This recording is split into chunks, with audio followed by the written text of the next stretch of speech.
Friends ఇది OnePlus Nord CE3 5G bank offer తోని 25,000 లో పర్చేస్ చేశాను. ఒక 10 days నుండి అయితే పర్సనల్ గా యూజ్ చేస్తున్నాను. ఇది 25,000 లో వర్తా లేదా అనేది ఇప్పుడు చూద్దాము. సో వీడియోని కంప్లీట్ గా చూడండి అండ్ మొత్తం చూసినాక నచ్చితే లైక్ చేయడం కూడా మర్చిపోకండి. ఫస్ట్ డిజైనింగ్ చూసుకుంటే ఇది 2 కలర్స్ లో వస్తుంది, బ్లూ అండ్ బ్లాక్. నాకు పర్సనల్ గా బ్లూ కలర్ బాగా నచ్చింది, అందుకే బ్లూ కలర్ ని ఆర్డర్ చేశాను.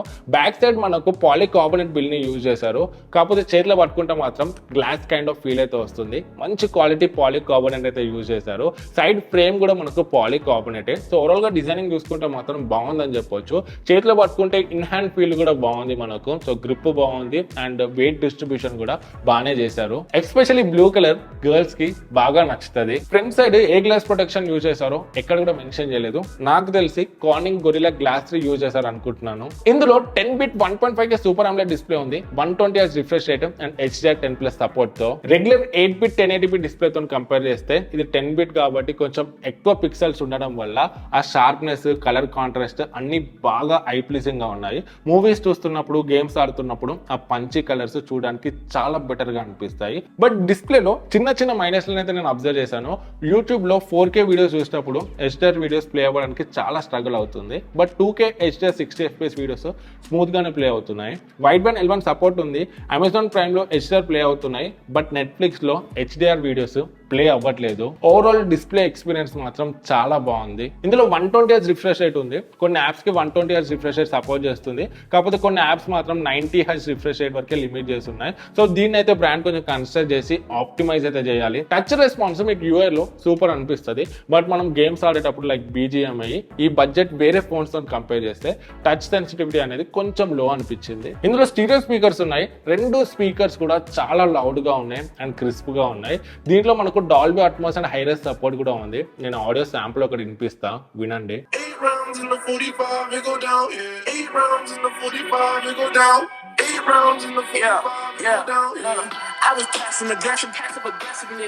స్పీకర్స్ చాలా లౌడ్ గా, క్లియర్ గా అండ్ క్రిస్ప్ గా ఉన్నాయి. సో ఓవరాల్ ఆడియో ఎక్స్పీరియన్స్ మాత్రం చాలా బాగుంది. ఈవెన్ నేను ఇయర్ ఫోన్స్ కూడా పెట్టుకున్నాను. దీనిలో 3.5mm జాక్ అయితే లేదు, బట్ Type-C ఉంది. సో Type-C ఇయర్ ఫోన్స్ పెట్టుకుంటే ఇయర్ ఫోన్స్ లో ఆడియో క్వాలిటీ కూడా చాలా బాగుంది. నెక్స్ట్ పర్ఫార్మెన్స్ చూసుకుంటే దీనిలో for the first time Snapdragon 782G processor use చేశారు. ఇది మనకు 6nm మీద బిల్డ్ అయిన ప్రాసెసర్. మంచి పవర్ ఎఫిషియెంట్ ప్రాసెసరే, కాకపోతే కొత్త ప్రాసెసర్ కాబట్టి కొంచెం మనకు స్టెబిలిటీ ఇష్యూస్ నోటీస్ చేసే ఛాన్సెస్ ఉన్నాయి. బట్ మనం కమింగ్ డేస్ లో అప్డేట్స్ త్రూ అయితే ఇది మనకు ఇంకా స్టేబుల్ గానైతే అవుతుంది. బట్ నాకు డే టు డే యూసేజ్ లో మాత్రము చాలా స్మూత్ గానైతే ఉంది. సో పర్ఫార్మెన్స్ లో ఎటువంటి ఇష్యూస్ అయితే నేను నోటీస్ చేయలేదు. బట్ హెవీ గేమ్స్ ఆడేటప్పుడు మాత్రము సో చిన్న చిన్న ఇష్యూస్ నోటీస్ చేశాను.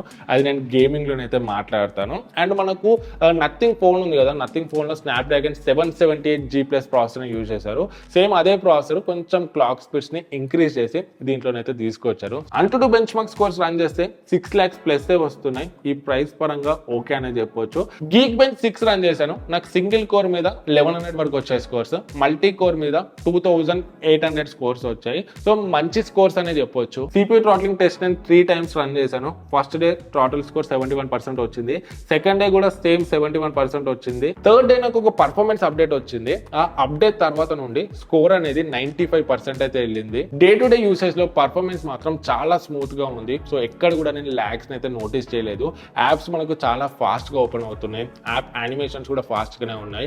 అండ్ నేను మల్టీ టాస్కింగ్ కూడా చేశాను. సో మల్టీ టాస్కింగ్ కూడా బాగానే పర్ఫామ్ చేస్తుంది. సో ఓవరాల్ గా మనకు పర్ఫార్మెన్స్ విషయంలో మాత్రం చాలా బాగుంది. ఇక మీ ఫేవరెట్ గేమింగ్ గురించి మాట్లాడుకుంటే BGMI, call of duty, free fire and Asphalt 9. So వీటన్నిటిని ఇన్స్టాల్ చేసి అయితే టెస్ట్ చేశాను. BGMI కేపబిలిటీస్ చూసుకుంటే maximum smooth plus extreme 60fps and HDR plus ultra 40fps settings వరకు సపోర్ట్ చేస్తుంది. ఈ ఫోన్ లో 2 గేమింగ్ మోడ్స్ ఉంటాయి. BGMI డైరెక్ట్ మీరు బ్యాలెన్స్డ్ మోడ్ లో ఆడితే 25 to 30 FPS వస్తున్నాయి అండ్ డిస్ప్లే అంత స్మూత్ గా అనిపించడం లేదు. బట్ ఎప్పుడైతే మీరు మాన్స్టర్ మోడ్ ఎనేబుల్ చేస్తారో ఒక 5 minutes తర్వాత ఫోన్ సెటిల్ అవుతుంది అండ్ పర్ఫార్మెన్స్ కూడా చాలా చేంజ్ అవుతుంది. 52 to 57 FPS మాక్సిమం నేనైతే అబ్జర్వ్ చేశాను. బట్ మాన్స్టర్ మోడ్ లో ఒక చిన్న చిక్ అయితే ఉంది. మీరు మాక్సిమం స్మూత్ ప్లస్ ఎక్స్ట్రీమ్ ఆడాలి, లేదంటే HDR ప్లస్ అల్ట్రా ఆడాలి. మధ్యలో ఏ సెట్టింగ్స్ చేంజ్ చేయడానికి ట్రై చేసినా గేమ్ లిటరల్లీ ల్యాగ్ అయిపోతుంది, కనీసం ఒక్క మ్యాచ్ కూడా ఆడలేరు. బట్ ఎవరైనా స్మూత్ ప్లస్ ఎక్స్ట్రీమ్ లోనే ఆడతారు కాబట్టి ఇది కంప్లీట్లీ ఫైన్ అని చెప్పొచ్చు. మీరు క్యాజువల్ గేమర్ అయితే ఓకే, బట్ హెవీ గేమర్ అయ్యి ఎక్కువసేపు గేమ్స్ ఆడుతుంటే మాత్రము చిన్న చిన్న ల్యాగ్స్ అండ్ ఫ్రేమ్ డ్రాప్స్ అయితే నోటీస్ చేస్తారు. సో హెవీ గేమర్స్ కి ఫోన్ అయితే నేను అంతగా రికమెండ్ చేయను, బట్ క్యాజువల్ గేమర్ అయితే ఓకే. సో 25,000 లో గేమింగ్ కి ఒక ఫోన్ కావాలంటే మాత్రం దీనికన్నా బెటర్ ఆప్షన్స్ అయితే ఉన్నాయి. ఇది 8GB RAM and 128GB storage variant. LPDDR4X RAM use చేశారు అండ్ UFS 3.1 స్టోరేజ్ ఉంది. సో ర్యామ్ మేనేజ్మెంట్ కూడా చాలా బాగుంది. సో నేను BGMI గేమ్ ని ఒక 3 hours ర్యామ్ లో స్టోర్ చేసి 3 hours తర్వాత ఓపెన్ చేస్తే ఎక్కడనైతే ఆగుందో అక్కడ నుండే గేమ్ అయితే మళ్ళీ ఓపెన్ అయింది. And normal day to day usage లో కూడా ఒక 10-12 యాప్స్ అయితే ఈజీగా స్టోర్ చేసుకుంటుంది. అది డిపెండింగ్ అపాన్ ది యాప్స్, మీరు చిన్న యాప్ స్టోర్ చేస్తే ఇంకా ఒక 15 యాప్స్ వరకు కూడా స్టోర్ అయితే చేసుకుంటుంది. ర్యామ్ మేనేజ్మెంట్ మాత్రం చాలా బాగుంది అండ్ రీడ్ రైట్ స్పీడ్స్ కూడా చాలా బాగున్నాయి. సాఫ్ట్వేర్ చూసుకుంటే దీంట్లో మనకు Android 13 వస్తుంది out of the box and Oxygen OS 13.1 అయితే ఉంది. కస్టమ్ UI కాబట్టి app lock, app clone, private space, so ఇట్లాంటి ఫీచర్స్ అన్ని కూడా ఉంటాయి. ఇందులో 5000 mAh battery and 80 watt fast charging support తో వస్తుంది. సో ఛార్జింగ్ స్పీడ్ చూసుకుంటే మాత్రం నెక్స్ట్ లెవెల్ ఉంది. మనం ఫాస్ట్ ఛార్జింగ్ ఎనేబుల్ చేసుకుంటే 24 minutes లోనే ఫుల్ ఛార్జ్ అయిపోతుంది. సో మనకు ప్రీవియస్ నుండి తెలుసు OnePlus ఛార్జింగ్ టెక్నాలజీ అనేది చాలా అంటే చాలా ఆప్టిమైజ్డ్ ఉంటుంది. సో ఇప్పుడు కూడా మనకు ఛార్జింగ్ అనేది చాలా ఫాస్ట్ గా అవుతుంది. ఛార్జింగ్ అయ్యేటప్పుడు ఫోన్ కూడా అంతా ఓవర్ హీట్ కూడా ఏం కాలేదు. 36 degrees వరకు అయితే వెళ్ళింది టెంపరేచర్. సో బ్యాటరీ యూసేజ్ గురించి మాట్లాడితే నాకైతే స్క్రీన్ ఆన్ టైం 5 hours వరకు అయితే వచ్చింది. నేను కొంచెం గట్టిగానే యూజ్ చేసిన 4G అండ్ వైఫై షిఫ్ట్ అవ్వకుండా యూజ్ చేశాను అండ్ కంప్లీట్ గా బ్రైట్నెస్ అనేది 50% మీద యూజ్ చేశాను. బట్ బయట కెమెరా శాంపుల్స్ తీయడానికి ఒక 1 hour అట్లా వెళ్ళాను, వీడియో శాంపుల్స్, కెమెరా శాంపుల్స్. అప్పుడు మాత్రం బ్రైట్నెస్ ని 100% అయితే పెట్టాను. బెంచ్ మార్క్ టెస్ట్లు చేశాను, గేమింగ్ టెస్ట్లు చేశాను, ఇవన్నీ యూజ్ చేస్తుంటే నాకు 5 hours పైనే వచ్చింది బ్యాటరీ అనేది.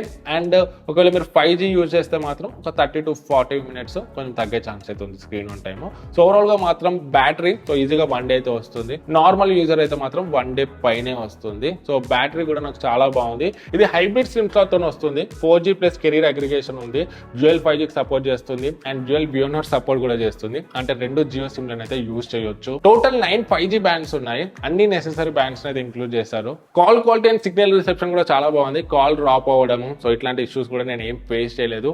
జియో, ఎయిర్టెల్ 2 సిమ్స్ ని కూడా నేనైతే బేసిక్ టెస్ట్ చేశాను. 5G స్పీడ్ చూసుకుంటే బాగానే ఉంది. నేను ఎయిర్టెల్, జియో 2 సిమ్స్ ని కూడా టెస్ట్ చేశాను. యావరేజ్ గా నాకు 250 Mbps వరకు వస్తుంది. మాక్సిమం 380 Mbps వరకు కూడా వచ్చింది. ఇది డ్యూయల్ బ్యాండ్ వైఫై సపోర్ట్ చేస్తుంది. సో వైఫై స్పీడ్స్ కూడా మనకు బాగానే ఉన్నాయి. అండ్ బ్లూటూత్ 5.2 సపోర్ట్ తో వస్తుంది. సో నేను బ్లూటూత్ కూడా డివైసెస్ ని కనెక్ట్ చేసి టెస్ట్ చేశాను. బ్లూటూత్ కూడా మనకు స్టేబుల్ గానే ఉంది. ఇంకొక హైలైట్ ఫీచర్ ఏంటంటే ఈ ఫోన్ లో మనకు NFC సపోర్ట్ అయితే ఉంది. ఇది కొంతమందికి యూజ్ అవ్వచ్చు, కొంతమందికి యూజ్ అవ్వకపోవచ్చు. బట్ ఇప్పుడు కార్డ్లెస్ పేమెంట్స్ కి అండ్ ఇంకా కొన్ని ఆటోమేషన్ కి ఇది మాత్రం చాలా యూజ్ అవుతుంది ఈ ఫీచర్. సెన్సర్ చూసుకుంటే బారోమీటర్ సెన్సర్ తప్ప ఈ ఫోన్ లో అన్ని సెన్సర్స్ ని తెచ్చారు. అండ్ ఇంకొకటి దీంట్లో మనకు ఐఆర్ బ్లాస్టర్ కూడా ఉంది. మనం టీవీస్ ని, ఏసీస్ ని వీటన్నిటిని కూడా రిమోట్ లాగా ఆపరేట్ చేయొచ్చు. కాకపోతే దీంట్లో అలర్ట్ స్లైడర్ అయితే లేదు. OnePlus యూజర్స్ మాత్రం ఈ అలర్ట్ స్లైడర్ ని మిస్ అవుతారు. ఈ ఫోన్ లో 2 years వరకు ఆండ్రాయిడ్ అప్డేట్స్ వస్తాయి, 3 years వరకు సెక్యూరిటీ ప్యాచ్ అప్డేట్స్ వస్తాయి. కాకపోతే చాలా మంది OnePlus యూజర్స్ అప్డేట్ చేయాలంటేనే భయపడుతున్నారు. ఎందుకంటే రీసెంట్ గా గ్రీన్ లైన్ ఇష్యూస్ అవన్నీ వచ్చాయి కదా. బట్ వీళ్ళైతే దీన్ని ఫిక్స్ అయితే చేస్తారు. సో ఇప్పుడు దీని గురించి మీరు అంత భయపడాల్సిన అవసరం అయితే లేదు. సో ఫోన్ వచ్చినాక నాకు కూడా ఒక అప్డేట్ వచ్చింది. అప్డేట్ చేసినాం, ఎలాంటి గ్రీన్ లైన్ అయితే రాలేదు. In display finger print scanner కూడా చాలా అక్యురేట్ అండ్ ఫాస్ట్ ఉంది. ఈ ఫోన్ లో ఓ ఆప్టిక్స్ ఇచ్చారు. UI లో చాలా చోట్ల ఆ వైబ్రేషన్ సెన్సేషన్ గానీ, ఆ ఫీల్ గానీ అంతా కూడా మనకు మంచి ఎక్స్పీరియన్స్ అనిపిస్తుంది. కెమెరాస్ గురించి మాట్లాడుకుంటే ఇందులో 50 MP సోనీ IMX890 సెన్సర్ ఉంది. ఏదైతే మనం OnePlus 11 ఫోన్ లో చూసామో అదే సెన్సర్ ఇది. కాకపోతే ప్రాసెసర్ డిఫరెన్స్ ఉంటుంది కాబట్టి ISP డిఫరెన్స్ అయితే ఉంటుంది. ప్రైమరీ సెన్సర్ కి ఆప్టికల్ ఇమేజ్ స్టెబిలైజేషన్ కూడా ఉంది and 8 MP wide angle lens తో వస్తుంది. 2 MP పనికిరాని మైక్రో లెన్స్ ఉంది. సో ఇక రియల్ టైం కెమెరా పర్ఫార్మెన్స్ గురించి మాట్లాడుకుంటే సో 1 week అంతా కూడా నేను బయటకి ఎక్కడికి వెళ్ళినా కూడా ఇదే ఫోన్ తోనైతే ఫోటోస్ అయితే క్యాప్చర్ చేశాను. సో మనకు డే లైట్ కండిషన్ లో చూసుకుంటే మాత్రం ఇమేజెస్ బాగానే వస్తున్నాయి, కలర్స్ బాగున్నాయి, డైనమిక్ రేంజ్ బాగుంది. కాకపోతే డీటెయిల్స్ ని అంత ఎక్కువగానైతే క్యాప్చర్ చేయట్లేదు. జూమ్ చేసినప్పుడు మాత్రం మనకు పిక్సెల్స్ అవుట్ అయినట్టయితే అనిపిస్తుంది. బట్ మనం 50 MP మోడ్ లో తీస్తే మాత్రం ఇమేజెస్ లో డీటెయిల్స్ అనేవి కొంచెం బెటర్ గా క్యాప్చర్ అయితే అవుతున్నాయి. సో మాక్సిమం 50 MP మోడ్ లోనే తీయండి. సో ఇమేజెస్ అనేవి కొంచెం సైజ్ ఎక్కువ ఉన్నా కూడా డీటెయిల్స్ బెటర్ గా క్యాప్చర్ అయితే అవుతున్నాయి. అండ్ సర్ప్రైజింగ్లీ దీంట్లో వైడ్ యాంగిల్ లెన్స్ తో తీసిన ఫోటోస్ లో డీటెయిల్స్ అనేవి ప్రైమరీ సెన్సర్ కన్నా కొంచెం బెటర్ గా క్యాప్చర్ అయితే అయినాయి. డీటెయిల్సే కాదు, colours, dynamic range, view angle అంతా కూడా చాలా బాగుంది. ఫ్రెండ్స్, మనం పోర్ట్రేట్ షాట్స్ గురించి మాట్లాడితే బ్యాక్ కెమెరాలో పోర్ట్రేట్ షాట్స్ అనేవి కొంచెం హిట్ అండ్ మిస్ అని చెప్పొచ్చు. కొన్నిసార్లు మంచిగా వస్తున్నాయి, కొన్నిసార్లు అయితే ఎడ్జెస్ కరెక్ట్గా కట్ అయితే అవ్వట్లేదు. బట్ మాక్సిమం కేసెస్లో ఓకేనే చెప్పొచ్చు. మీరు ఇక్కడ శాంపుల్స్ని అయితే చూడొచ్చు. అదే మనం ఫ్రంట్ పోర్ట్రేట్ చూసుకుంటే మాత్రం మాక్సిమం కేసెస్లో ఎడ్జెస్ని కరెక్ట్గా డిటెక్ట్ చేసుకోలేకపోతుంది. సో హెయిర్ని అయితే కట్ చేసేస్తుంది అండ్ మాక్సిమం ఓవర్ ఎక్స్పోజ్ అయితే వస్తున్నాయి. సో బ్యాక్ పోర్ట్రేట్స్ కొంచెం బెటరే వస్తున్నాయి, బట్ ఫ్రంట్ పోర్ట్రేట్స్ మాత్రం కొంచెం డిసప్పాయింటింగ్ అనిపించింది. ఇందులో 16 మెగాపిక్సెల్ సెల్ఫీ కెమెరా ఉంది. సో మనం ఫ్రంట్ కెమెరాతో ఫోటోస్ దిగేటప్పుడు మాత్రము ఫస్ట్ వ్యూ ఫైండర్ లో డిస్ప్లేలో మాత్రము బ్యాక్గ్రౌండ్ మొత్తం ఓవర్ ఎక్స్పోజ్ అయినట్టు అనిపిస్తుంది. బట్ వన్స్ ఇమేజ్ క్లిక్ చేసినాక, సో మనకు ప్రాసెసింగ్ అయినాక ఇమేజ్ మాత్రం చాలా బాగా అనిపిస్తుంది. సో మనకు బ్యాక్గ్రౌండ్ డైనమిక్ రేంజ్ ని చాలా ఇంప్రూవ్ చేస్తుంది పోస్ట్ ప్రాసెసింగ్ లో. సో ఫ్రంట్ కెమెరాలో కూడా నాకు ఇమేజెస్ లో డీటెయిల్స్, డైనమిక్ రేంజ్, కలర్స్ అంతా కూడా బాగా అనిపిస్తున్నాయి. కాకపోతే కొంచెం ఇమేజెస్ అనేవి ఓవర్ షార్ప్ అనిపిస్తున్నాయి. నైట్ కండిషన్ లో చూసుకుంటే ప్రైమరీ సెన్సర్ అనేది చాలా బాగా క్యాప్చర్ చేసింది. మీరు ఇక్కడ శాంపుల్స్ ని చూడొచ్చు. కొన్ని ఫోన్స్ లో చూసుకుంటే స్ట్రీట్ లైట్స్ అవన్నీ కూడా గ్లేర్ అయితే వస్తుంది. బట్ దీంట్లో గ్లేర్ అయితే ఇంత కూడా రాలేదు. నేను నా iPhone 13 Pro Max తో ఒక ఫోటో తీసాను అండ్ ఈ ఫోన్ తో ఒక ఫోటో తీసాను నైట్ స్ట్రీట్ లైట్ కండిషన్స్ లో. ఒకసారి చెక్ చేయండి. ఇమేజెస్ కూడా చాలా బ్రైట్ గా వస్తున్నాయి. సో నాయిస్ ని కూడా అంత ఎక్కువగా అయితే క్యాప్చర్ చేయట్లేదు. నైట్ టైం అసలు మీకు నైట్ మోడ్ ని ఆన్ చేసుకోవడం కూడా అవసరం లేదు. నార్మల్ మోడ్ లోనే ఇమేజెస్ అనేవి చాలా బ్రైట్ గా నీట్ గా వస్తున్నాయి. ఫ్రంట్ కెమెరా కూడా నైట్ కండిషన్స్ లో బాగానే క్యాప్చర్ చేస్తుంది. సో అప్పుడప్పుడు మనకు కొంచెం ఓవర్ ఎక్స్పోజ్ అయినట్టయితే అనిపిస్తున్నాయి ఇమేజెస్. బట్ ఓవరాల్ గా front and back cameras night conditions లో కూడా బాగానే పర్ఫామ్ అవుతున్నాయి. ఇందులో మాక్సిమం 4K 30 FPS వరకు సపోర్ట్ చేస్తుంది. బట్ 4K 30 FPS లో OIS అయితే సపోర్ట్ చేయదు. 1080p 60 FPS మోడ్ లోనే ఆప్టికల్ ఇమేజ్ స్టెబిలైజేషన్ అనేది సపోర్ట్ చేస్తుంది. మళ్ళీ ట్విస్ట్ ఏంటంటే 1080p 30 FPS లో కూడా స్టెబిలైజేషన్ అయితే వర్క్ అవ్వదు. ఓన్లీ 1080p 60 FPS పెట్టుకుంటేనే OIS అనేది వర్క్ అవుతుంది. బ్యాక్ కెమెరా నుంచి వీడియో క్వాలిటీ అండ్ స్టెబిలైజేషన్ చాలా బాగుంది. డే అయినా నైట్ అయినా రెండు కండిషన్స్ లో కూడా చాలా స్టేబుల్ గా క్లియర్ గా వస్తుంది. ఎక్స్పోజర్ కూడా నేను సన్ కి ఆపోజిట్ ఉన్నా కానీ చాలా బాగా కంట్రోల్ చేసుకుంది. Ultra wide angle lens camera కూడా వీడియోస్ లో చాలా బాగా పర్ఫామ్ చేస్తుంది. బట్ మాక్సిమం 1080p రికార్డ్ చేయొచ్చు. అందులో సాఫ్ట్వేర్ బేస్డ్ EIS ని చాలా బాగా ఇంప్లిమెంట్ చేశారు. వైడ్ యాంగిల్ నుంచి కూడా వీడియో స్టేబుల్ గా వస్తున్నాయి. ఇందులో బ్యాక్ సైడ్ డ్యూయల్ మైక్రోఫోన్స్ ఉన్నాయి and audio quality next level వస్తుంది. ఓవరాల్ గా మీరు బ్యాక్ కెమెరాని యూజ్ చేసి బ్లాగ్స్ లేదా రీల్స్ షూట్ చేస్తున్నా కూడా సో ఇది మీకు బాగా పర్ఫామ్ చేస్తుంది. సో ఆడియో బాగా క్యాప్చర్ అవుతుంది అండ్ వీడియో కూడా బాగానే క్యాప్చర్ అవుతుంది. ఫ్రంట్ కెమెరా నుంచి మాక్సిమం 1080p 30 FPS లో ఎలక్ట్రానిక్ ఇమేజ్ స్టెబిలైజేషన్ ఎనేబుల్ చేసుకొని రికార్డ్ చేసుకోవచ్చు. బట్ వీడియో కొంచెం క్రాప్ అవుతుంది. ఇన్ కేస్ మీకు EIS వద్దు అనుకుంటే ఆఫ్ చేస్తే కొంచెం వైడ్ వస్తుంది video. Front camera video quality బాగానే ఉంది.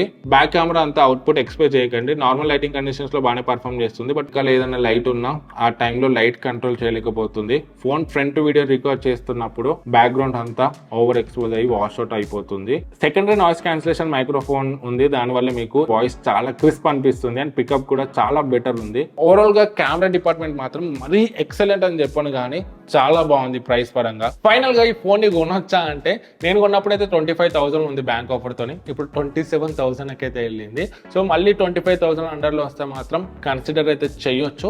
బట్ అందరికైతే కాదు ఈ ఫోన్. సో మీరు హెవీ గేమర్, హెవీ యూజర్ అంటే మాత్రం ఈ ఫోన్ అయితే నేను రికమెండ్ చేయను. బట్ మిగతా అన్ని విషయాల్లో నాకైతే బాగానే అనిపించింది. డిస్ప్లే చాలా బాగుంది, స్పీకర్ క్వాలిటీ బాగుంది, బ్యాటరీ లైఫ్ బాగుంది, కెమెరాస్ డీసెంట్ ఉన్నాయి అండ్ మనం వీడియోస్ రికార్డ్ చేసేటప్పుడు కూడా మైక్ క్వాలిటీ, వీడియో క్వాలిటీ అంతా కూడా నాకు బాగానే అనిపించింది.